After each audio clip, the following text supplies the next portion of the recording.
Welcome everyone. My name is Rob Norman and this is my channel, Rob for Films. Today, you, my audience, are in store for a very, very special treat. Today is the culmination of weeks and weeks of hard work, dedication, thought-provoking processes, and ultimately a little sweat and a few tears by a couple of my compatriots. I think we have surpassed even our wildest goals and expectations. Or not. So welcome back. This is part 3 of Shot or Not, episode 1, and we are going to see if we can get that Jaws shot or not. At the end of this video, we'll have the final shot and you can decide then whether we made it or not, so please stick around to the end. Also, you'll find out how to vote on the shot that we're going to recreate for the next episode. Many of you that have been watching this channel consistently have not subscribed. Now's a good time to do that. If you're gonna watch it, you might as well subscribe, hit the little bell, and get these coming to your email or your notices, however you decide to do that. Let's get started.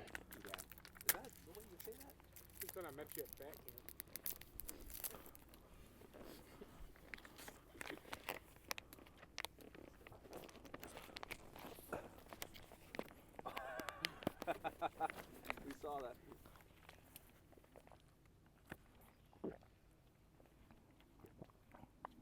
All goes on with music.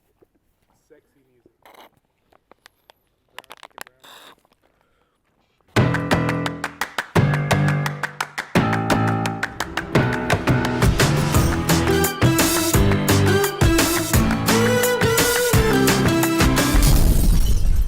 So in the last episode, you already met Kieran and Zach. In this episode, we have a few more special guests besides Cole and myself, because we're always special. 2 of the guests you've probably met before in a previous episode. Corbin. I don't know, they're talking to me, they said rise. My daughter Keegan. I'm just here, bait. Finally, after all of the waiting and hoping and dreaming for some of you, Brennan has actually showed up and joined us. It's hard for me to pick myself back up and keep looking at the camera, keep on going on like nothing happened. That's the problem, nothing happens. So what could I say about Brennan? How you look doesn't matter. I don't have 6-pack abs, I'm not tan, I'm not 6 foot tall, I'm 5'6", brunette, and I have a little bit of muffin top. It's been a pretty hot topic over the last couple of episodes because of failure to focus the camera, and then he didn't even show up for day 2 to do the BTS for us. But how about you step aside, I take over since I am a professional videographer, and just let me take charge. He's an interesting guy, and the best thing I can say for him is that he works for free. Numbers, they don't matter. So Brennan and Corbin will be doing our behind-the-scenes shooting, videography, if you will. Keegan will be playing the part of Ellen Brody in our scene. We just needed someone that could sit there and put her hands on Cole's shoulder and not move too much. So it was perfect for her and her acting ability.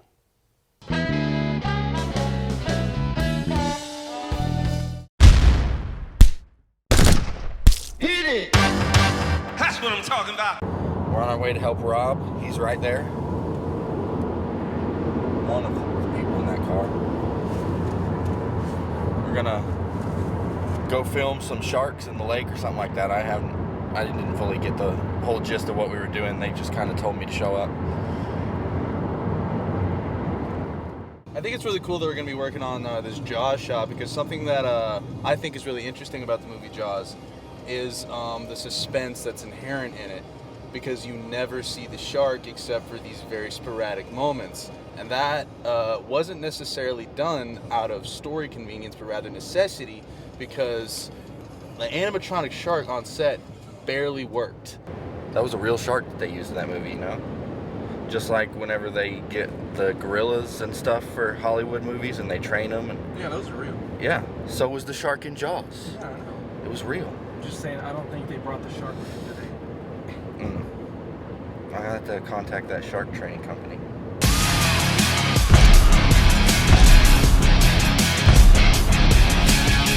Working with Rob is gonna be really fun on the day of, because when we were getting these shot ready, Rob asks how Rob acts, and he likes to frame this thing, and so I'm pretty excited to get out there and see what we're going to be working with, because working in a studio environment is a lot more controlled and a lot more, I guess, definite than going out on location, outside, during the day, dealing with the wind, dealing with the sunlight. We're making it a little bit easier on ourselves today by using a slider. Because normally to pull this shot off, you're going to have someone trying to operate either the slider or the dolly that the camera's on to get that movement, and then someone separately that's trying to, oh, I just hit a traffic cone. So we just made it to the Nakona Lake. They're getting out and unloading stuff. Let's see what happens. I'll be the first to tell you that production is not my strong suit. I'm more of a pre-production guy, so I deal with the creative side, the shot list, and getting all my ducks in a row for production day, and that's really where I flourish and do my best work. So with that being said, I chose the easiest production day job. I got to be the actor that sat in the chair. And I did a pretty good job, if I do say so myself. Cole was okay. And, I mean, how do you mess it up? You're just staring ahead. He might have messed it up. I don't know. But he and Keegan were probably really too pale for this part. But, you know, I didn't have any other choices, so we just ran with it anyway. Not that they weren't important to me. Know that, guys. You're very important to me. Something that's going to be kind of important in the shot is you notice when we're zooming in and the background gets a little wider, is at the very end of the shot with Shaw in it, not Shaw, Scheider, sorry, is the like kind of beach shed, and it's going to be right over there. And so that's going to be kind of the crucial element of what we need to end up on. Okay, I've been saving this for the day of shoot just to make it very clear that there was a serious limitation to this camera, which later we find out might have been our downfall for the entire thing. Major limitation of this particular camera Is Rob. is I like the camera. It does a great autofocus. This lens is amazing. It should be a really beautiful image. We cannot see it. None of us will be able to watch it. We'll have to take it out. When we record something, we'll have to take it, put it into a computer and watch it. This little screen is all we get. If we, for any reason, decide to plug in an HDMI output so that we can use the field monitor, this screen goes dead and is no longer usable, which is where all the touch screen functions are. So then it goes to manual. So to me, major limitation, that's what you get when you're using a $1,200 body versus, you know, $200,000 body or whatever they're using. The camera also made up for it in other areas, and so just didn't really have a choice. We didn't have one that did everything we needed, so we went with what we had. But yeah, that's definitely going to be a problem. So we're going to be stuck with just trying to see this one little screen the entire time. I definitely think one of the reasons I hate production days is because of Rob. I think one of the key things to think about on production day is everyone needs to know who's in charge. And so you have to set that tone early on. There's normal Rob, which is himself. You know how that is. And then there's production day Rob, which some might call a douche. I mostly set that tone by being clear and straight to the point. Well, what I need is somebody to go get one of those 4x4s, hold it over my head so I can see the screen. Okay. That'd be great. Rob is Rob. No, it's fun working with Rob, even though, you know, you kind of have to be telekinetic, but... I definitely wouldn't want anybody to get confused with what's going on up here, so just couldn't handle it. Can't handle what's going on up here. None of us are telekinetic. Wait, Just put that one flat like you had it the first time. Okay. But you got two And of then them? Yeah. You don't even need two here. Okay. Flip it on the side. Thank you. Done deal. You kind of have to read his mind a little bit. Basically, I over-explain things so that there's completely clear. I don't want anyone confused about what's going on or how to get something done. I fail in that regard most times because, again, not a mind reader. So, I mean, they even call me the over-explainer, you know? It's crazy. No, I mean, you're going to lift it off the ground and walk it forward. Shaw, Roy Scheider. You didn't have yours loosened. Okay, good. They're not loosened. I don't want them Robert loosened. Shaw delivers the best Ready? character performance probably ever. It wasn't on here. That's the one you did. Yeah, it's kind of cool. I don't think so. You did the front one. I was in the back. Need me to back up? No. Rob just messed up and then blamed it on Zach.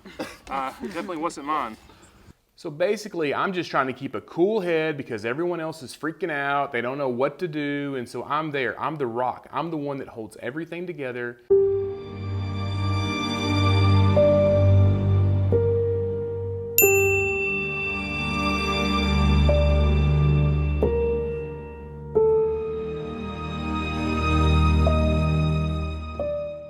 So basically, my team idolizes me. And I didn't ask to be put on that pedestal, but I'm there. And so I'm going to do my best to be that guy for them.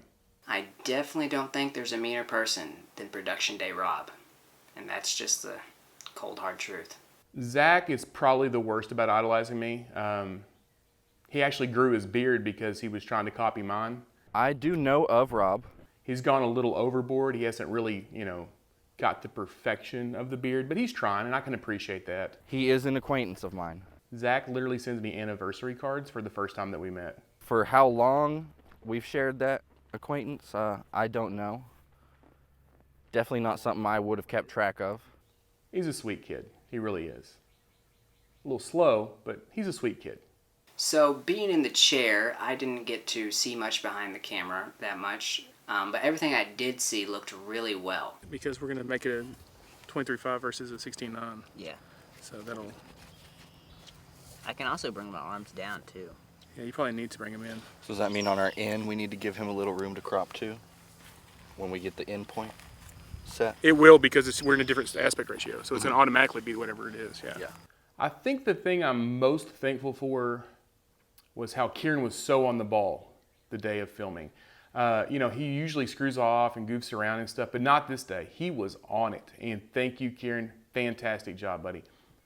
Couldn't mean that even more. Yeah. Really proud of that guy. He's growing up. He's growing up so fast.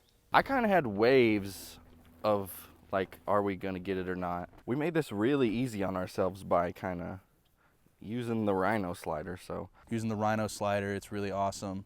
I think it's very fluid. It's very easy to, get control of. It has a handy little remote. I don't know why I'm plugging Rhino's thing so much. Say not a sponsor, but maybe Rhino if you're out there. the only real job we had was turning the focus wheel, and it was mainly just practice until you figure out how to get it real smooth. Definitely thought we were going to get it after we did the mannequin tests, and then we come here and set up and had so many problems and everything going wrong. There's a tractor pulling up right behind. So now we've got to film in between bursts of wind and a tractor. Try to get the right timing for this shot. Let's get it set up, and then I'll tell you to lift that. So actually the team did a really good job of working around all the problems that we had. We had some elemental problems with the wind, the sun blaring down. The wind spirits of the sharks are angered by the fact that we made this movie better than the original. Real sharks are animals. A mixture of both.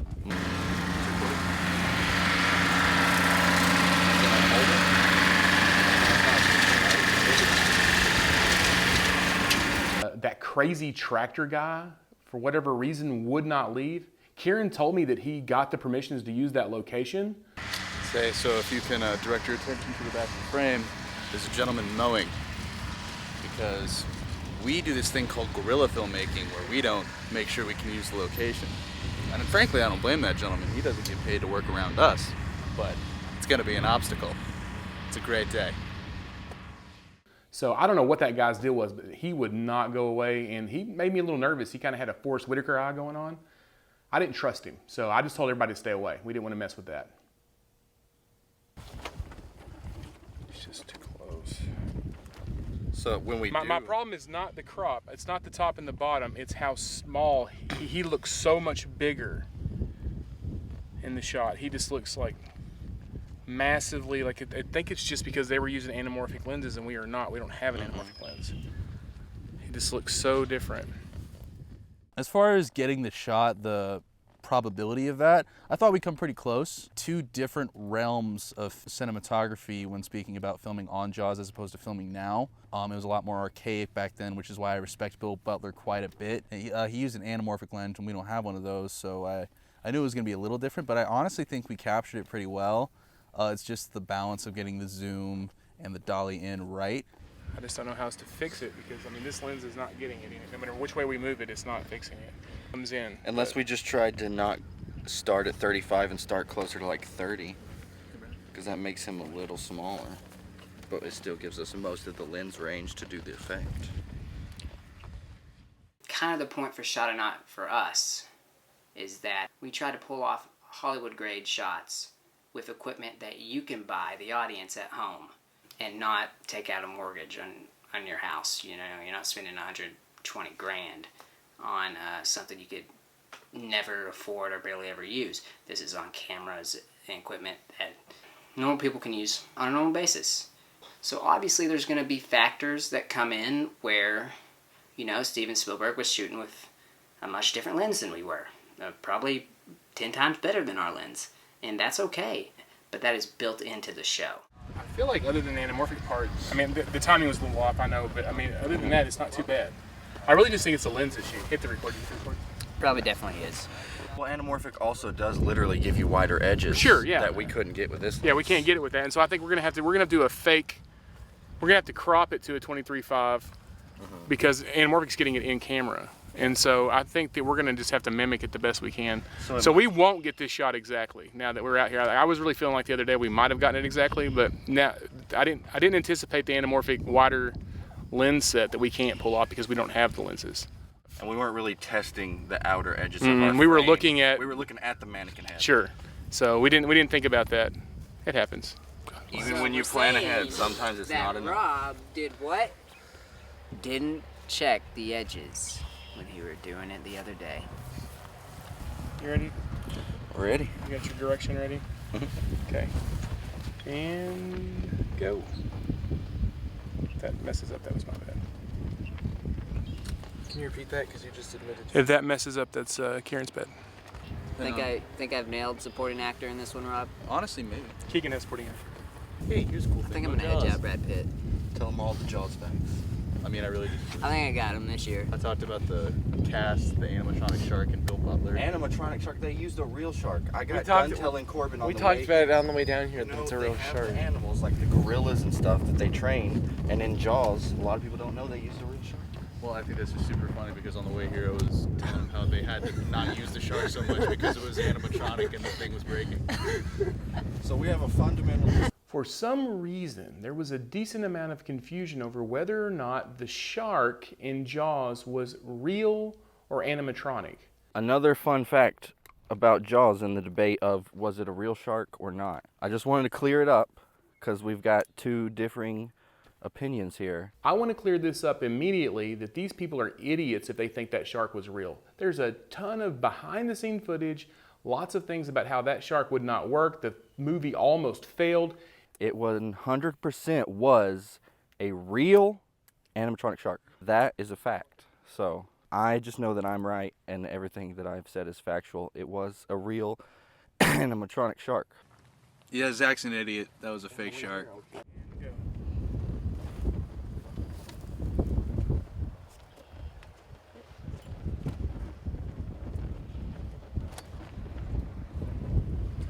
Oh, I got a piece of dust in my eye. Yeah, I was dying that whole time. Well, Cole's Cole. He does a little bit of whining, and we just kind of ignore it because of his condition and all. Do what? Oh, you don't know? Maybe it brings more like drama. Yeah, Brad Pitt can't do that. What is up with you, and Brad Pitt? Yeah, why are you taking so many shots at Piddles? I like Brad One Pitt. of my faves, man. I'm pretty sure Cole has celiac disease. You know that thing that Joe C. from Kid Rock had? The guy died from it. You don't think he does? Well, Joe C. was like 3'9", and so was Cole. What else explains that? Anyway, I think you killed Scheider in that one for Yeah, sure. I definitely Yeah. did. I know that. Come here. It's just slightly windy on your hair, but it's Oh, a really yeah. good one still, and it's Catch smooth. that if it flies. Yeah, that looks good. It's pretty legit. I'd say that was my favorite take as well, but it's not a copy, but I think it's an improvement. I think when it's faster, it'll be even more apparent, and it'll look real good. I think it was, well, it's a shot. I think for what we've had, or what we did have that day, we pull off something really good. We probably got it within like 95%. We obviously have little different of a setting, but it's still gonna look the same. It was really cool to work on this. I appreciate Rob and Cole for having me out. It was fun to work with Zach. The other two fellas, I don't know their names. Yeah, as soon as we stopped everything, the guy's done mowing, and now all this beautiful grass, clean cut, smells fresh out here now. The show encourages your feedback of whether or not it's a shot or not. you will be able to tell us that. At the end of the day, something I learned fairly recently, you can go on YouTube in the comments or Twitter and you can call us inadequate, say we didn't get it, you know, basically troll us, do whatever you want. But at the end of the day, you can put your opinion on social media, but, you know, no one really gives it. Are we done here? We good? Alright, cool. Team Shark. I am in no way, shape, or form on Team Shark, all right? Animatronic Shark, that's what it was. All right, now it's on to editing. Initially, I thought this was going to be a really, really simple job. The 90D does not come with C-Log, and you, as far as I know, can't install C-Log directly on there. You can get something like it. So I purchased a special profile that was C-Log-esque so that I could edit and make vast changes, color grading, so that I could really match this particular shot, and that was my goal. At some point between the time we got the camera out of the car and we started shooting our shots, the color profile had changed, and so it went to a neutral. We never changed the frame rate, but at some point also with the touchscreen, someone, it could have been me, it could have been Zach, it could have been anybody else that touched it, I'm not sure, had bumped the shutter speed and had changed that enough to really blow it out. And when you're outside there and all you have is that tiny screen, which again we mentioned earlier was a major downfall of this particular camera, we could not clearly see what our picture looked like. And so we should have pulled it out, we should have put it into a computer, taken it somewhere dark and really examined it before calling it a day. We did not do that, so we messed up. Pretty distraught and a little disgusted with myself that how bad the color was going to be compared to what we were going to need. And so going into this, I was going to do a couple of color adjustments, but there was going to be no way that I could directly match the color from the original film, mostly because we screwed up in camera. And you know, people say do it in post. Well, guess what? That doesn't always work if you didn't get it right in camera. I'm all about getting it in camera first, and even with that being my motto, I dropped the ball. But we still had hopes of getting the movement of the shot correct, and so I went in and started cutting our areas. We got from the beginning to the end. The first thing I did was bring the shot in, decide which of the two that we had agreed ahead of time that were our favorites. Looked at both of those very quickly and decided that the first one I brought in was my favorite. And so I started editing that one down. Well, I knew that it was well over 8 seconds. We needed around a 3 or 4 second shot, and so I'd already planned on speeding that up in post. We did a very good job of trying to keep the wind from blowing the hair too much so it didn't look really sketchy. And I think we did an okay job with that. And so I brought that in, got the timing right and all of that. And then I went and got some aspect overlays that I had made a while back and put the 235 over it because that's the anamorphic, which was trying to copy the original. And, I think it did a pretty good job. We did realize that our movement was a little off. Keegan's head in the background was too much in frame at one point. And so what I did was I went in and I kind of keyframed a transformation on that so that I could put it where it needed to be. So the actual image is moving while our camera is moving, while our zoom is moving. So there's really 3 movements there, but I think it turned out pretty good. I don't personally think this is an exact shot, but I don't know other than the color that we would have gotten it better that day. Be sure to check out in the description below some of the channels that we have. Kieran has a channel on there, Brennan has his channel, Cole's channel, and whoever else wants to be sponsored down there in the bottom. Check those out. Thank you very much. I hope this was something you guys wanted to watch. Please let me know in those comments what you thought. Did we get the shot? Did we not? You tell me, okay? You can be as cruel as you want. I don't really care, but we had a great time doing it, and that was the point of this. Next week, we're going to be starting a brand new shot or not, and you, as the audience, get a chance to choose which shot we're going to do. We have 4 shots that are up for grabs. I'm not going to talk about those at the moment, but if you will check me out on my social media, which is also listed in the description below, then you will be able to vote on which shot that we actually recreate. And I'm going to tell you, a couple of these guys chose some pretty difficult shots. I'm slightly concerned, but I'm going to do the best that we can do. We're all going to do the best that we can do. That's all we can hope for. All right, until next time, this is Rob for Films, and this has been Shot or Not. Later.